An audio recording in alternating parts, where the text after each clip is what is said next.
सब जानते हैं, यहीं पे कुरुक्षेत्र की भूमि में, हरियाणा में भगवान श्री कृष्ण ने भगवत गीता का प्रवचन दिया। और क्या कहा था उस समय कि जब जब अन्याय होगा, जब जब इस दुनिया में अन्याय होगा, तो सच्चाई और न्याय की आवाज उठेगी, मैं प्रकट होऊंगा, भगवान प्रकट होंगे और अन्याय के खिलाफ लड़ेंगे। ये आपकी परंपरा है। तो जब हम विनेश की बात करते हैं, सिर्फ विनेश का संघर्ष नहीं था, ये सिर्फ एक महिला का संघर्ष नहीं था, ये आप सबका संघर्ष है, ये आप सबकी लड़ाई है।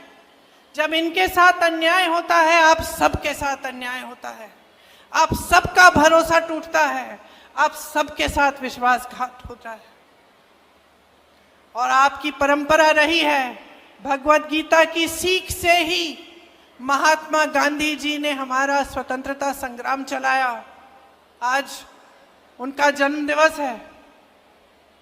आज अगर हम उनको याद करते हैं तो हमें एक बात याद आती है, सत्यमेव जयते, अहिंसा, सत्य।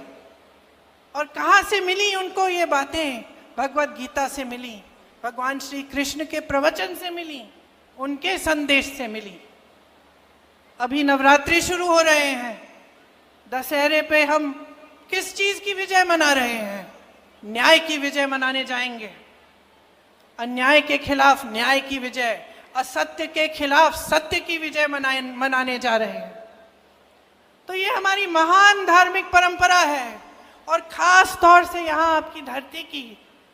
और आज आपके साथ हर स्तर पर विश्वासघात हो रहा है, हर स्तर पर अन्याय हो रहा है।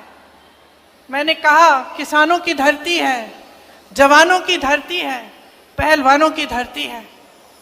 किसानों के साथ कितना अन्याय हुआ। 3 काले कानून लाने वाले मोदी जी अपने घर से तब 5 मिनट के लिए बाहर नहीं आ पाए, जब आप महीनों से उनके दरवाजे के पास कुछ ही किलोमीटर दूर दिल्ली के बॉर्डर पे खड़े हुए उनसे न्याय मांग रहे थे। वो ऐसे कानून बनाने जा रहे थे जिससे आपके पेटों पे लात पड़ती।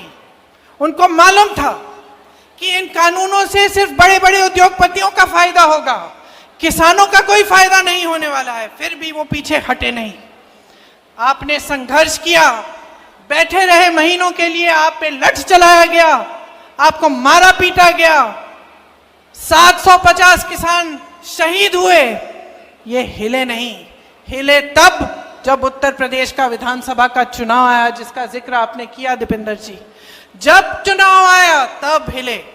तब इनको लगा कि अब चुनाव में मुश्किल हो जाएगी, ये 3 काले कानून हम वापस ले लेते हैं। तो किसानों के साथ इन्होंने सरासर अन्याय किया। एमएसपी की बात करते हैं और फिर उन उपजों पर एमएसपी देते हैं जो आप यहाँ पे उगाते ही नहीं हैं।